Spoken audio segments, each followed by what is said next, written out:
Robert Smith, and I'm the Terrestrial Restoration and Resiliency Coordinator for SLELO PRISM. For those not familiar with SLELO PRISM, it stands for the St. Lawrence Eastern Lake Ontario Partnership for Regional Invasive Species Management. We are a state-funded organization that assists 5 counties along Eastern Lake Ontario, including Oswego County, with invasive species management. The Urban Forest Sustainability Initiative is a program that SLELO PRISM introduced last year. It is designed to assist urban communities with maintaining and increasing urban forest resilience to invasive pests, pathogens, and climate change. To avoid any confusion, when I refer to the urban forest, I mean all the trees found in a village or a city, and not just the ones on a sidewalk. This presentation is based on SLELO PRISM's Urban Forest Sustainability Guide, which goes into more detail than time will allow during this or during today's presentation. If you're interested in reading the guide, it can be found on the SLELO PRISM Urban Forest webpage at the website address shown on the slide.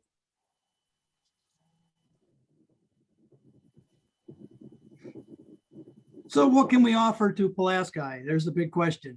All right, we can offer the Urban Forest Sustainability Guide that I just mentioned that outlines techniques that urban foresters can use to increase urban forest resiliency. The presentation that you're currently attending,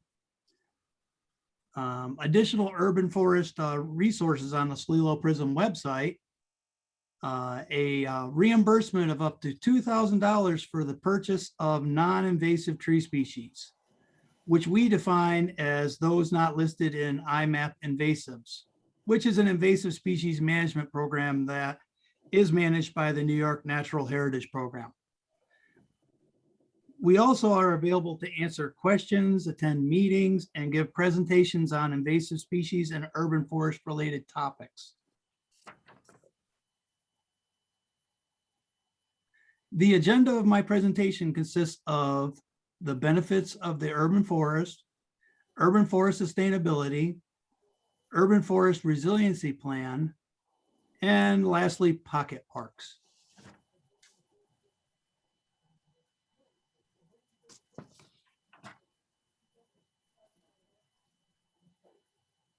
There are many benefits that urban forests provide to the community. These include improving air quality through removal of pollutants such as ozone, sulfur dioxide, nitrogen dioxide, and particulate matter.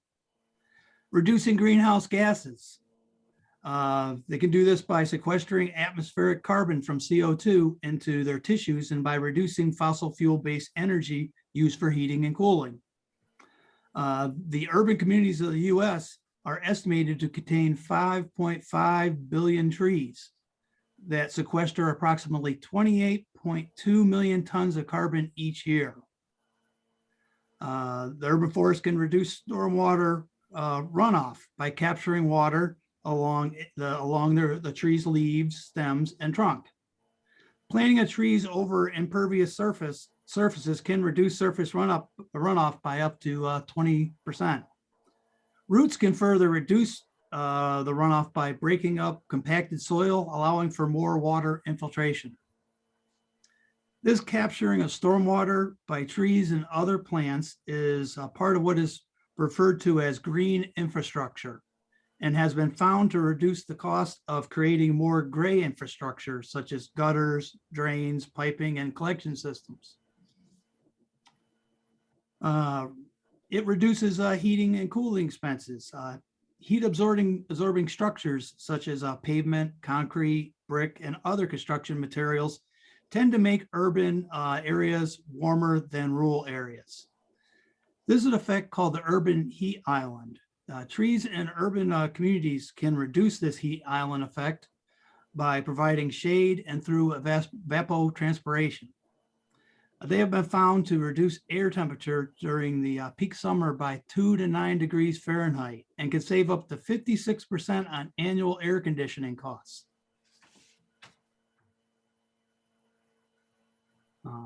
They also improve the aesthetics and property value. Trees add landscape variations through different colors, textures, forms, and density. They also distract the eye from less attractive features such as parking lots, walls, and highways. Trees and other vegetation on residential property can add up to 37% to its value, according to certain studies. Lastly, the urban forest provides food and shelter for wildlife within urban areas. Parts of trees, such as the leaves, buds, flowers, fruit, and wood, are used by many types of animals as a food source. In addition, many of these animals use trees for building nests and shelter. Trees adjacent to rivers and streams in urban areas help maintain the water temperatures that are suitable for aquatic animals and provide fallen debris and roots for use as food and hiding places for these animals. But all these benefits can only occur if your urban forest is healthy.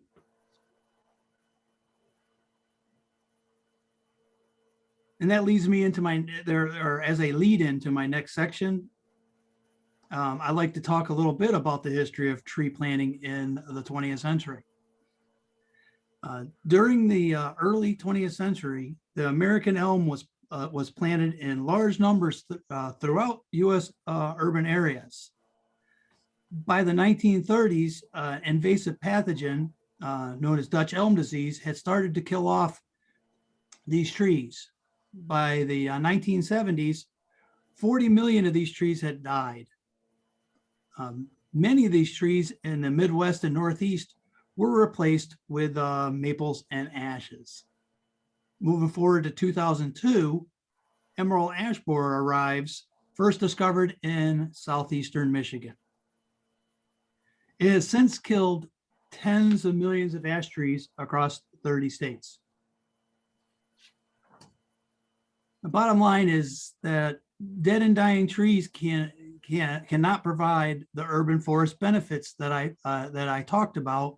And while replacing these trees can return these benefits, it is costly and time consuming and will take decades for these trees to reach the benefits that the previous trees were providing. The Urban Forest Sustainability Program is about preventing a similar loss of trees in our communities in the future and maintaining the benefits that these urban trees provide.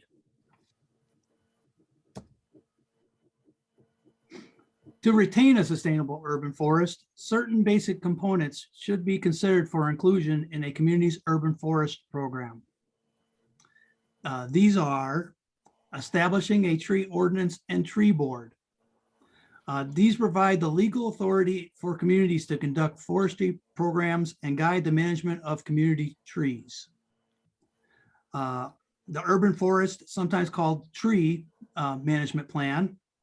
This includes conducting a tree inventory, compiling and analyzing tree inventory data, and establishing the work plan and expenses required for pruning, fertilizing, tree planting, and tree removal. Another component is the urban forest resiliency plan.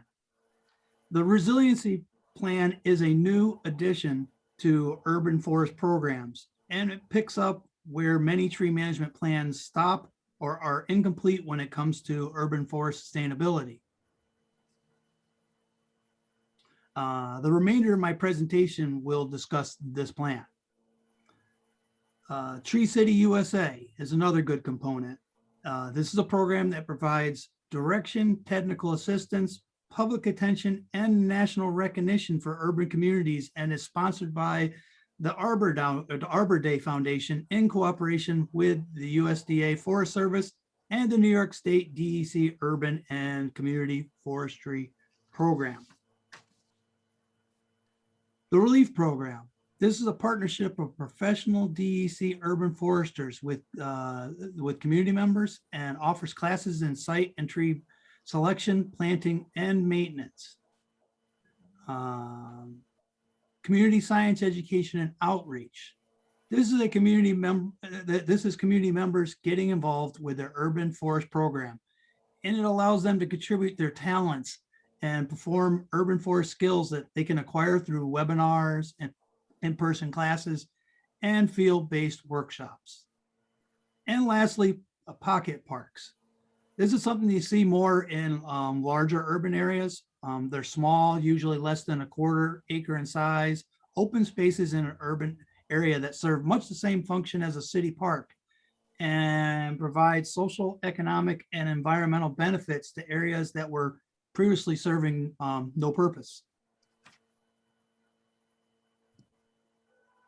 So what is an urban forest resiliency plan? It is a proactive strategy for urban forest resilience to invasive pests, pathogens, and climate change. The main components of the resiliency plan are the urban forest resiliency assessment and urban forest health. The urban forest resiliency assessment considers urban forest risks to invasive pests, pathogens, and climate change, responses to those risks, and the cost of those risks. It's basically a way to determine the level of damage that may occur if a certain pest or pathogen arrives in your community and how climate change will affect your urban forest. It allows you to compare responses and the costs associated with the responses, all in a proactive, not reactive manner.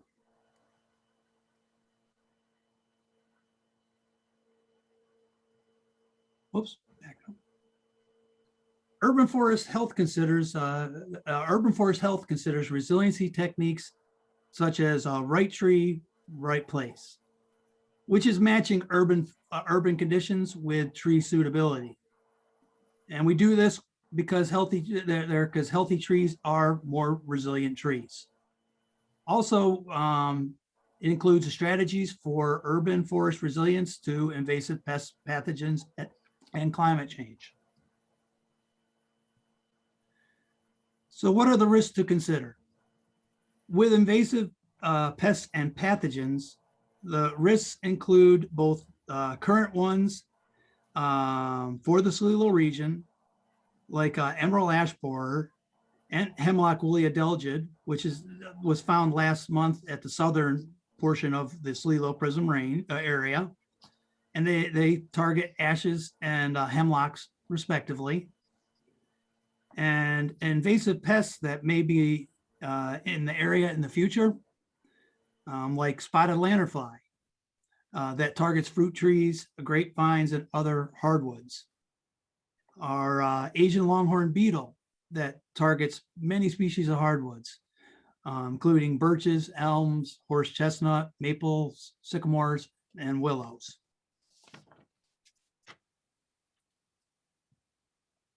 With climate change, temperatures are predicted to increase with greater winter precipitation and longer summer droughts. And this will have a negative impact on many northern and boreal tree species. So we need to determine which of our trees will do well and which will do poorly. One source that we can turn to is the USDA Forest Service Climate Change Atlas, which you can see at the bottom left of the screen. It provides a rating for climate change adaptability for each tree species.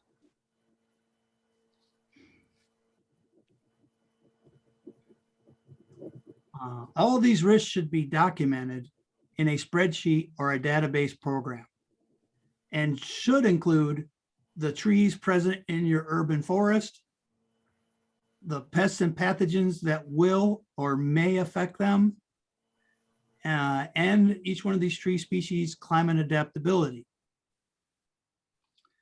The response to these risks should also be determined along with the cost of these responses. In addition, the cost of the lost ecosystem services should be calculated.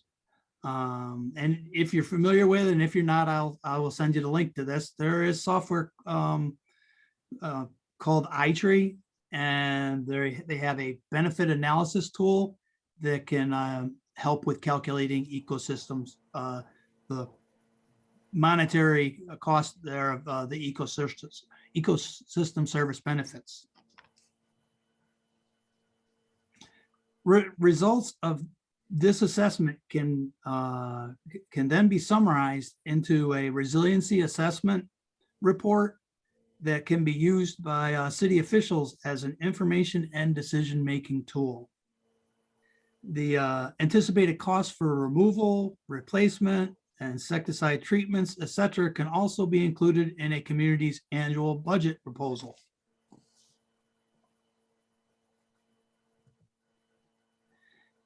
Having a resiliency assessment is a proactive approach to dealing with invasive pests, pathogens, and climate change.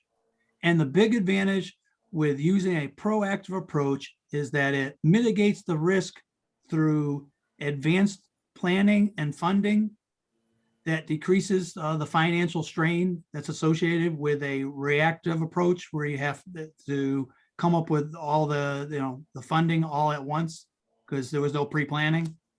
Also, it does it through decreasing the number of vulnerable tree species planted, because if you know what trees are vulnerable, you tend not to plant as many. This further decreases the financial impact from invasive pests, pathogens, and climate change.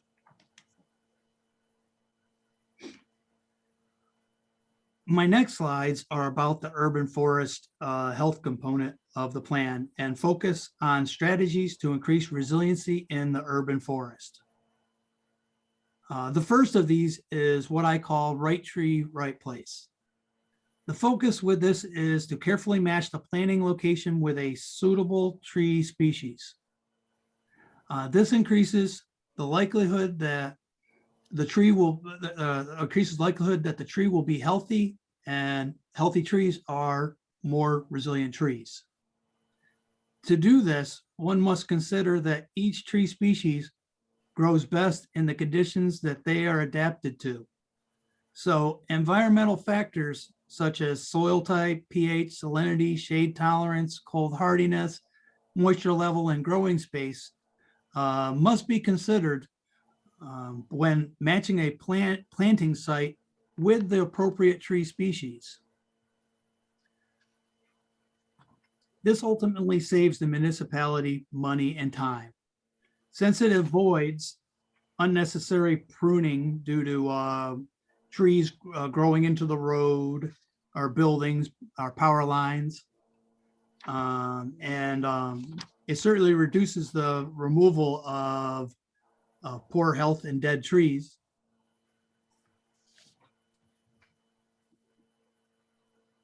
The next urban forest health strategy is increasing resilience to invasive pests and pathogens. This strategy involves having an early detection and rapid response team. This is the easiest and most cost-effective way of managing invasive pests and pathogens. The most effective way is to catch them early and eradicate them quickly.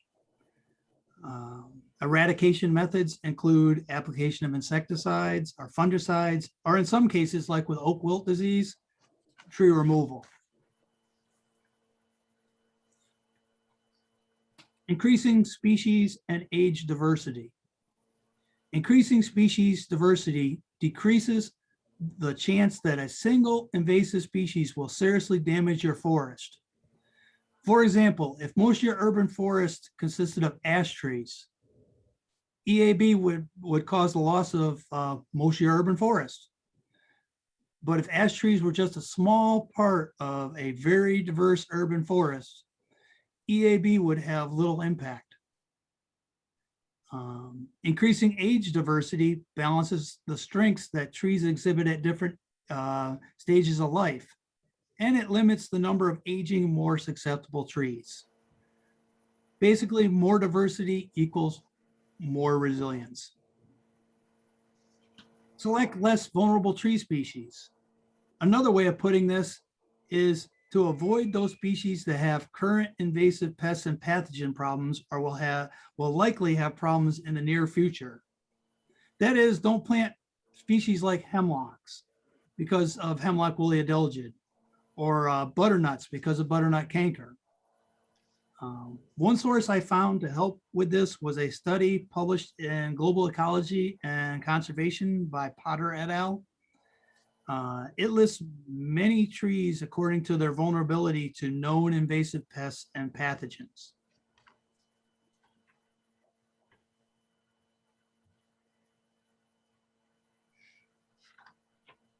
Three of these species that were in this article and that should be avoided, there are, well, more than one species there because all the ashes, white ash, green ash, and black ash, they're because of emerald ash borer, eastern hemlocks because of hemlock woolly adelgid, and butternut canker, or butternut, like I mentioned before, because of butternut canker.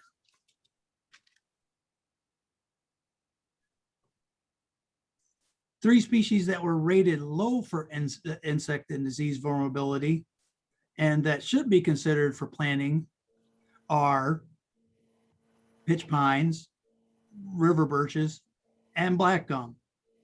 And there are many others. It's like that's not the only list. So when you take a look at that link, you'll see that there are the many different tree species that you can also plant with low ratings for insect and disease vulnerability.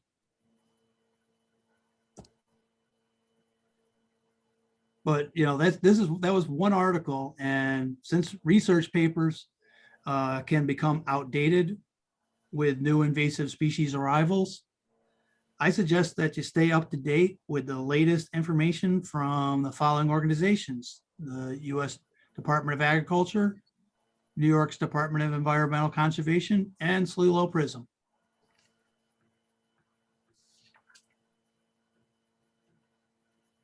The third urban forest health strategy is increasing resilience to climate change. As I mentioned earlier in the presentation, the future climate is predicted to be warmer with greater precipitation in the winter and greater drought conditions in the summer.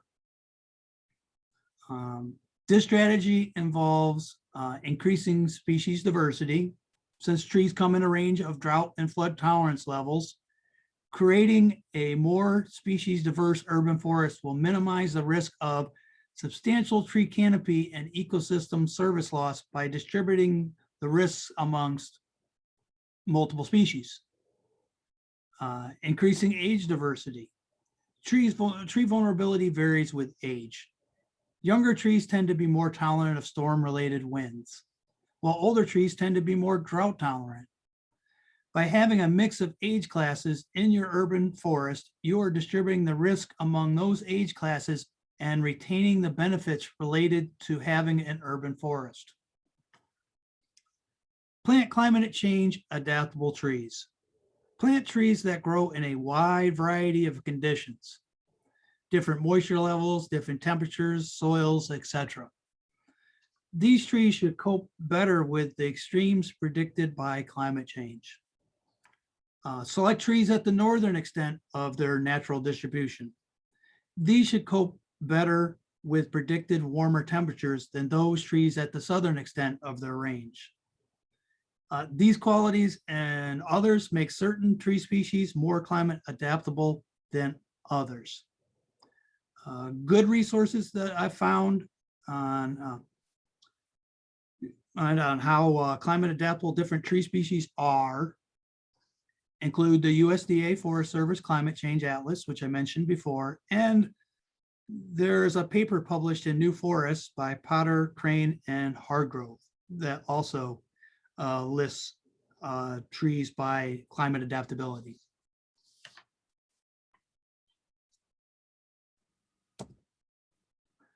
When increasing species diversity, there are many tree species, both native and non-native, that may be placed in urban environments. According to their suitability, right tree, right place. I ask that you consider some of the native tree species for the following reasons. They support local wildlife. They provide food and shelter for native butterflies, insects, birds, and other animals, and are preferred by native animals. They're also low maintenance. They require less water, little to no fertilizer, little to no pesticides, less pruning, and thus less of your time. They're also unlikely to be invasive or overly competitive with other native plants. Also, please be aware that there's cultivars or varieties of many of these native tree species that exist and are selectively bred to meet spatial and environmental conditions of urban environments.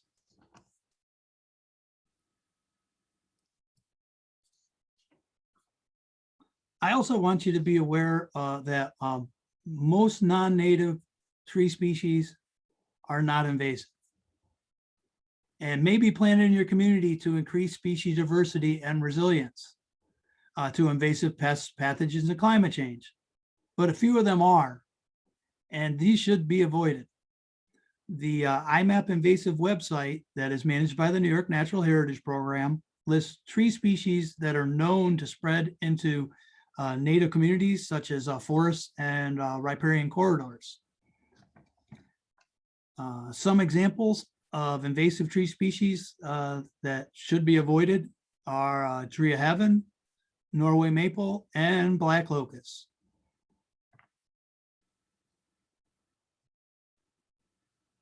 The last area of the urban forest sustainability program that I'd like to talk about today is the benefit of pocket parks. Like I mentioned earlier, it's a lot of the pocket parks are more prevalent in the larger areas, larger urban areas, but smaller urban areas oftentimes have spaces where these could go. So what is a pocket park? It is basically a small version of a regular park, usually a quarter acre or less in size, often created in vacant lots by community groups, private entities, or foundations for the benefit of the neighborhood. They may be used as event spaces, play areas, places to relax, or meet friends, or for lunch breaks. And they have many benefits to urban areas. The benefits of these these benefits range from aesthetic, such as renovating rundown areas, to economic, such as saving additional money through increased ecosystem services like heating and cooling costs, to environmental, such as increased habitats for wildlife, to social benefits like decreased crime. Using areas that were serving no purpose as pocket parks also increases the size of your urban forests. And if the strategies mentioned in this presentation are applied, will further increase your urban forests' resilience to invasive pests, pathogens, and climate change.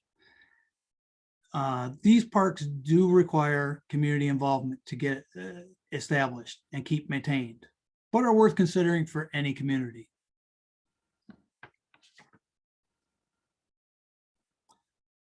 All right, thank you. This concludes my presentation.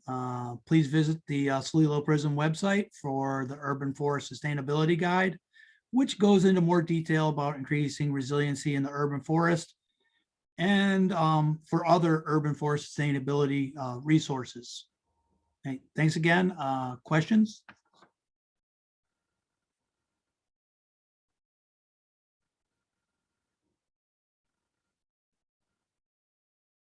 I don't have a question. I just have a comment. Just thank you. Maybe after I check out some of the resources in this presentation, I'll have some more, and then I can email you. Oh yeah, please do. Please, Okay. please do. I love